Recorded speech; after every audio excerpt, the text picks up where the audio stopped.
Myself, Naveen Kumar Gupta, PGT Physics, JNV Jaspur, Gyan. We will study today first the magnetic effect of electric current, and thereafter we will show some art integrated projects.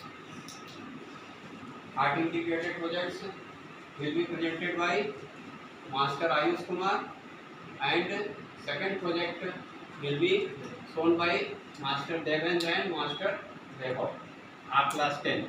Okay, so we will start from magnetic effect of electric current.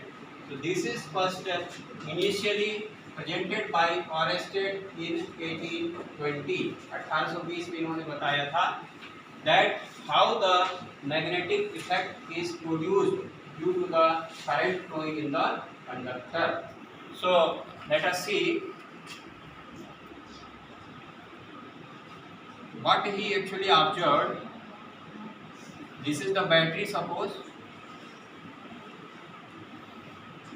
Here is the key, and suppose this is AB is the conductor, and place a magnetic needle here.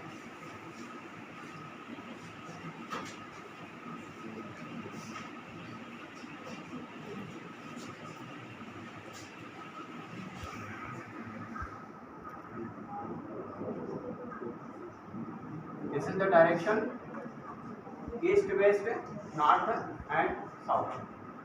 So when the magnetic needle is placed here, and as we start the current flowing from here, means we plug the key. जैसे ही हम current को start करते हैं, we observe that this magnetic needle deflected toward east side, one side frequency. So why this is deflected? Because magnetic needle, if it is deflected, that means there is a magnetic field. There is a presence of magnetic field. But here there is no any magnet. यहाँ पर कोई magnet जैसी चीज नहीं है. तो फिर magnetic needle deflect क्यों हुआ? Because of flowing of the current. तो ऑरेस्टेड ने ये बताया कि जब भी हम करंट फ्लो कराते हैं तो पास में रखी मैग्नेटिक नीडल क्या होती है? डिफ्लेक्ट होती है. जो इस बात को बताता है कि वहां पर मैग्नेटिक फील्ड आया है. मैग्नेटिक फील्ड कहां पर आया है? Around the wire, around the conductor. And if we reverse the direction of current, अपन दूसरा एक सर्किट बनाते हैं ऐसा. यहाँ पर हम क्या करने वाले हैं? डायरेक्शन ऑफ करंट को हम रिवर्स करने वाले हैं.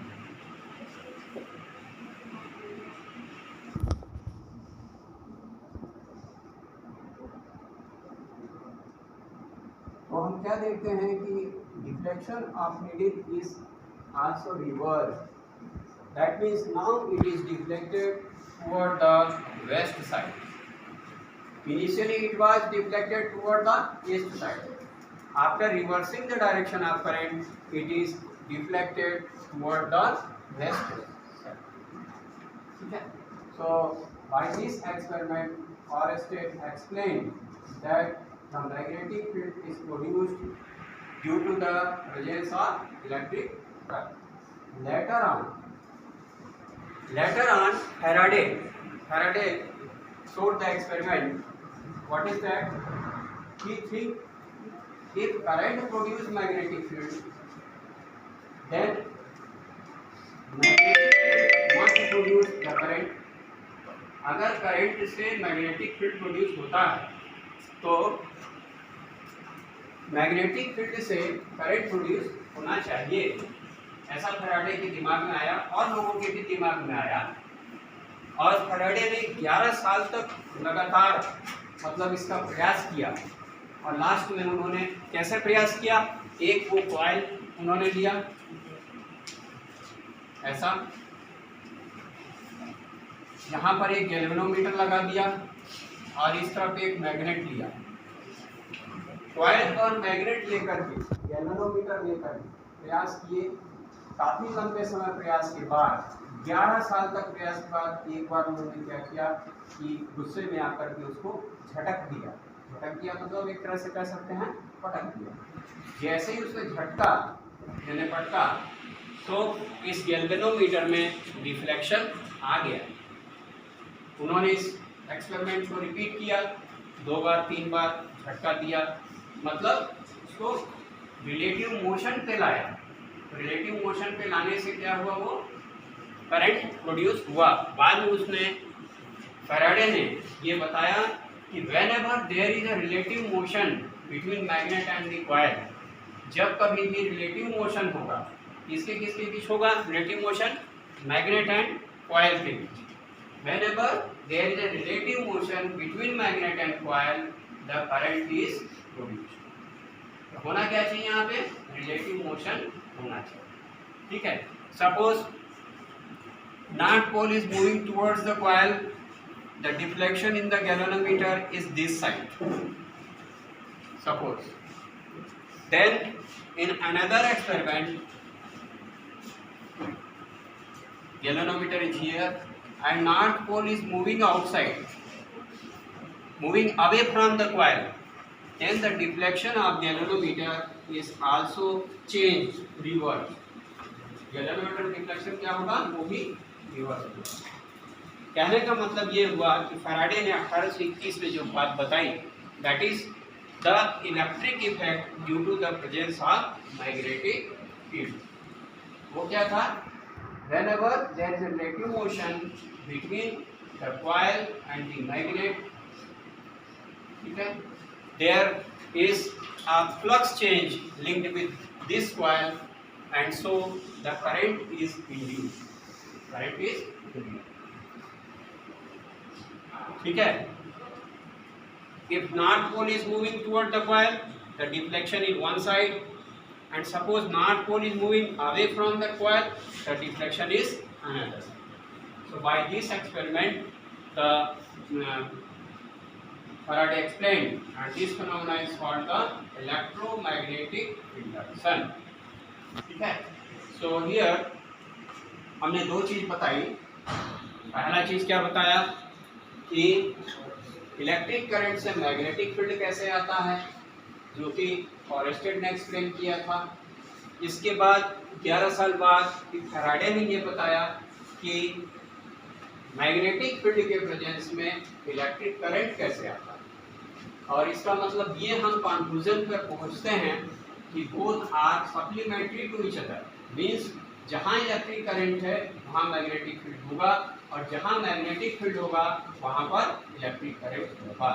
And both electric field and magnetic field both will constitute the electromagnetic field. ठीक है, इसी से बनता है electromagnetic radiation. Okay,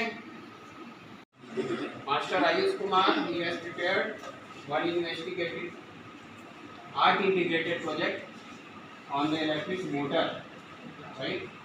So I request Master Ayush to explain it. My name is Ayush Kumar Gupta. I am studying class 10 and I am a student of Janvija School. My project is about how an electric fan works.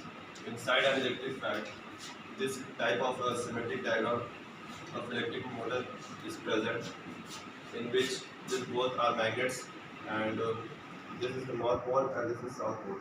From north pole, the magnetic field comes immersed into south pole, and this is a battery from which current is going inside the armature core, and this is external magnetic field, due to which this current carrying conductor experiences of force and revolution is formed.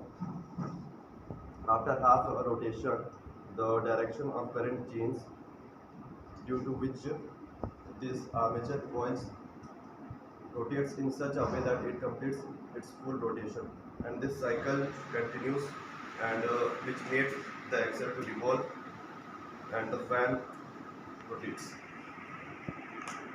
So what is the use of this device? So this electric motor converts electrical energy into mechanical energy. Electrical energy into mechanical energy. For example, the application of this like a fan, electric fan. Okay, clap card Kumar and Master Vaibhav for his art integrated projects based on the trigonometric functions. Kumar Chandra from JNV Jashpur. तो यहाँ हम लोग trigonometric ratio पर एक model बनाए हैं जो कि साइन और कोसाइन पर है। तो सबसे पहले हम लोग साइन 30 का वैल्यू देखते हैं।